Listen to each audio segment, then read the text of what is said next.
Jen fam, we need to talk about Sony. Okay, so Sony basically have, by intents and purposes, won the console war. However, their hands are not exactly clean at the moment. They've just neutered stars, they've raised the price of PlayStation 5 in Japan, and they've had a couple of price rises on a system that's nearly 4 years old. Yeah. If anything, we would normally expect prices to go down, but they've gone up. So that's weird. Admittedly, we are getting a Pro model, which is looking like it's going to be quite lovely. Even though I think the design is a little bland, I was kind of hoping for a bit more joie de vivre, a little bit more pop. Because when the PlayStation 5 came out, you'll remember what my words were. I called it digital sex. And I stand by those words. It is a tasty bit of kit. It looks great. Some people don't like the look of the PlayStation 5. I personally do. I think it's a great looking system. But I think the look needs to evolve to become even more special. I want a better word, and normally I would find it, but I can't think of it right now. But I wanted the PS5 to become even more incredible looking, even more, groundbreaking in its outward design as well as its inward design. So for little lines running down the side that could either be black grooves or could be lights, we don't know, because we're seeing so many different artist renderings from the drawing that was released yesterday. So yeah, we'll see what we'll see. And even if that is actually what it looks like, we could have gotten faked out. We never truly know. So with that in mind, what do we actually want from Sony at this point in time? Well, the things we want are probably along the lines of, one, put PlayStation Stars back the way it was, where you could earn points for updating your Plus, you could earn points for updating your things, like if you wanted to use Ubisoft Plus, if you were paying for like the other services of that nature. That would be nice. But no, that's not where Sony's going. Sony's going, yeah, you earn points still, but after a year, those points that are more than 365 days old disappear. It takes a really long time to get those points together. I mean, a really long time. I mean, it took me so long to get a meagre amount of points together, enough so I could have £5 worth of PSN credit. Yeah.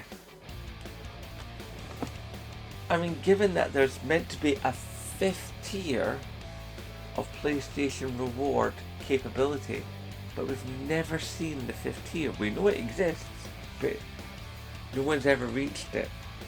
And yet there are people like Dreamcast guy who play all day, every day, tens of hours of gaming a day, and he's got uber amounts of platforms with platinums, and the guy is, I assume, probably level 4 like so many others are. I'm like a low level 1 because I play my games as and when I want to. I don't bother big time about trophies. They're nice, but I'm not a total mad trophy hunter. I mean, I've only got like about 5 or 6 platinums because they don't technically matter. They're nice, but they don't technically matter. The thing of it is Sony needs to impress us. They haven't been impressing us. So I suggest, one, a showcase. Get out Herman Hulst. Get out Hideki Nishino. Get out Shuhei Yoshida. Let's get crazy. Let's even bring back Kevin Butler. I mean, let's get guys like Hiroki Totoki. Let's even involve the PlayStation Access team. and let's have it bouncing back and forth between these different people with different segments, bouncing between the serious customer focused actions and then also stuff like what the company's going to do to make stuff better. Give us details about the PlayStation 5 Pro. Give us changes to PlayStation Plus. Because if you're going to have this PlayStation 5 Pro, then the PlayStation Plus is going to need to be even better. Because it's going to need to be that income stream of people buying premium to make Plus work. And Plus needs to work so then the PSN network has enough oomph behind it to be a strong and reliable service. Which is why in videos gone by I have suggested the idea that they should bring in PSR free into the PlayStation fold, use Sony's development technological know-how and software teams and development staff to bring that into the ecosystem and make that part of PlayStation Plus Premium. So that way for the people that really want to play PlayStation free games on a PlayStation 5, that is how they will do it, natively with the discs, or with downloading the games properly, not streaming them in a nonsense fashion, actually having the actual games. Even if it's in a digital format, we're having to rely on an internet connection. That, boys and girls, is what we truly want, is it not? We would also like to see an upgrade to the DualSense. A DualSense Mark II, if you will. Now there have been some examples shown online of some rather nice art and some rather nice concept drawings, and a lot of them do look pretty spiffy, this is true, but the thing of it is they technically don't exist yet, and they never seem to get it quite right. They've talked about bringing out a Mark II of DualSense, and they've spoken about, increasing the capabilities of the haptic motors, which is lovely, but it's not really what's needed. What's really needed is Hall effect sticks and better battery life. If our controllers last longer and perform their functionality in a more reliable manner, that is worth our extra money. Don't get me wrong, haptics are nice, but you know what? Most people don't notice their haptics. You know why? Because most savvy PlayStation 5 owners have turned their haptics down to the lowest setting, have turned the lights on the PlayStation controller down to their lowest setting, have turned their volume from their speaker down to its lowest setting that they can get away with for them to hear and experience, because you know what these things do? They drain battery. So if the battery is being drained and people are turning these functions low or off to save battery, then these functions aren't really functions. They're icing on a cake that you can't eat. So, yeah, let's have a big showcase. Let's really ramp up the stuff. Let's go. These are the games we're planning on. These are the games that are coming in the near future. These are the games that are coming in the far-flung future. This is the roadmap of development. Stuff like that. Really talk to us. Let us in. You used to be so communicative, Sony. You used to tell us things. Now you hide everything. But Microsoft is basically gone now. I mean, it's debatable as to even if there will be another Xbox console after the current console. Now they'll go pure service model. I mean, you're getting Microsoft's games on your system now. Really. I mean, if you're getting top tier Microsoft titles on a PlayStation system, then that's it. It is game over. It's game over. I mean, the only thing left then is to get Nintendo stuff. Well, that's not happening, is it? Come on. I mean, we can dream at, but it's just not happening. Nintendo stuff is coming nowhere near us. Yeah.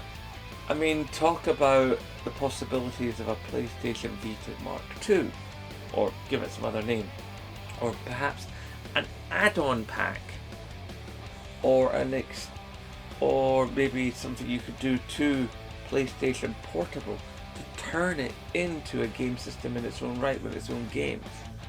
Or even if you could buy like some sort of memory extension so that it could hold games in its own little memory that you could take with you and play without the need for an internet connection. That would be truly special. There's just so many things. I mean, like PSVR 2. So many people are saying PSVR 2 is dead, Sony have killed it, it is no more. Yeah, it is a deceased parrot. You're gone to join the Quarry Visible, and so on and so forth. You know your Python out there, surely. But yeah,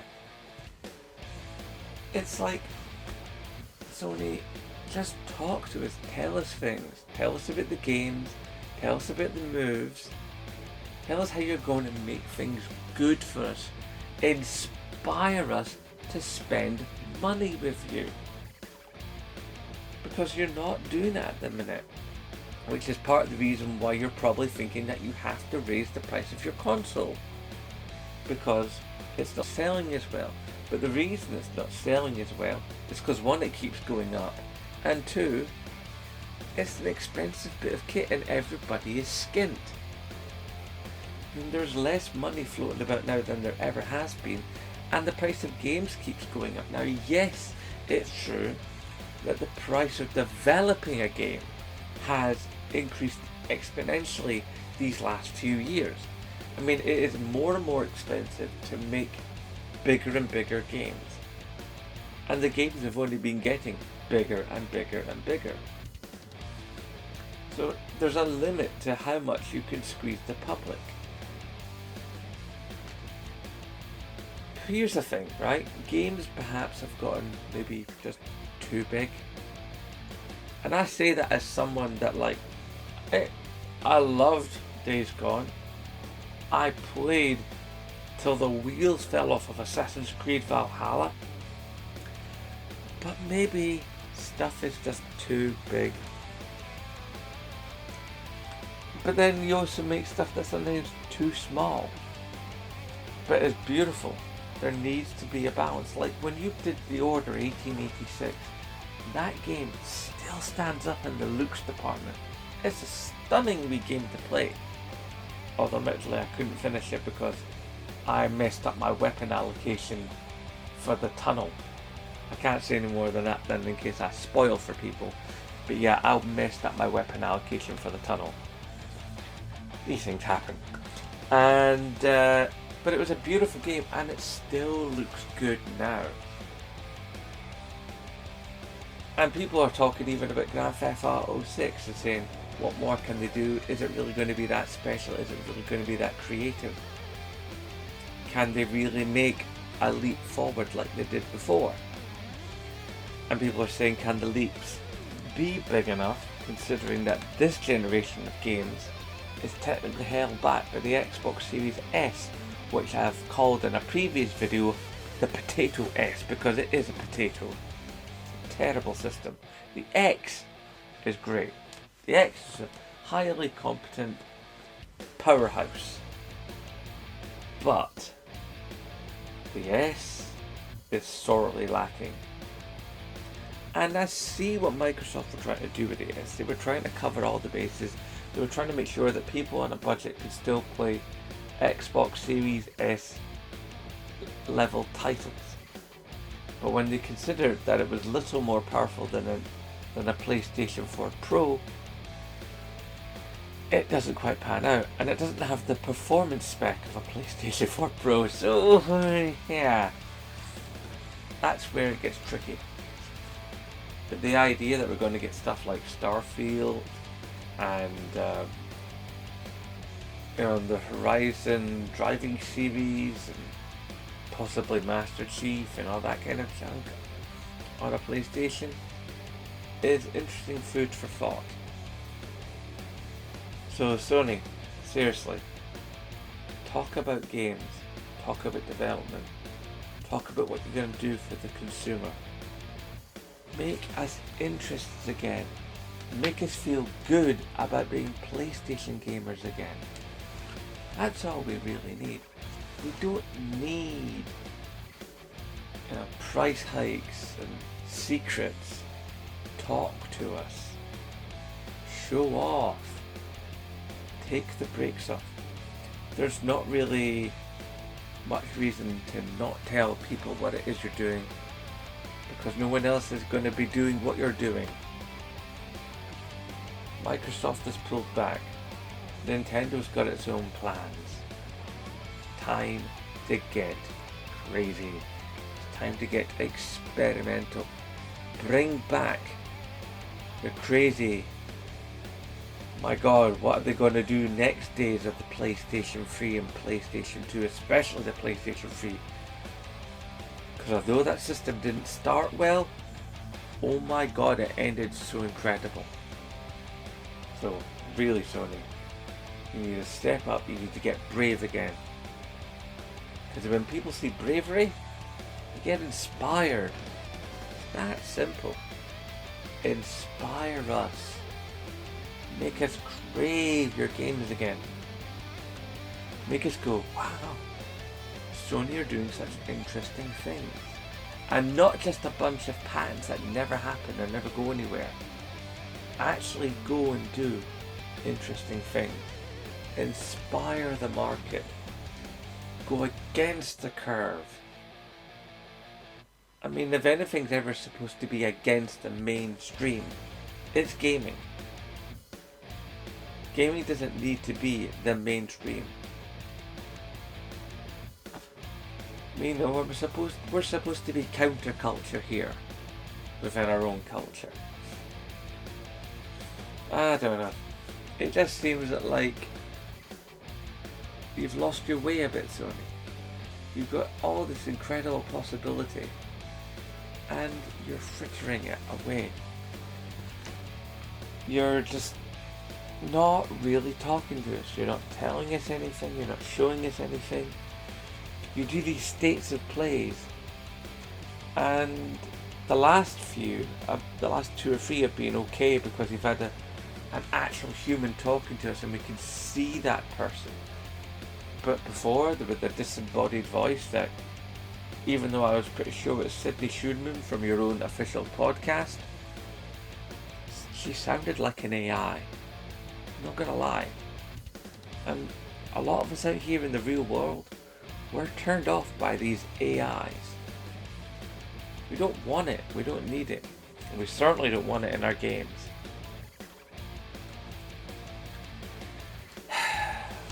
I mean, I don't know what to tell you. I mean, I'm not a business dude. I'm not some highfalutin executive. But I just believe that you are capable of so much more, and you can do, and you should do so much more. I implore you, as someone that's been with you since 1995 with this original first model PlayStation, please pull your heads out your bums and become spectacular again. Please. Entertain us. Wow us. Make us sit there and go, that's what we need.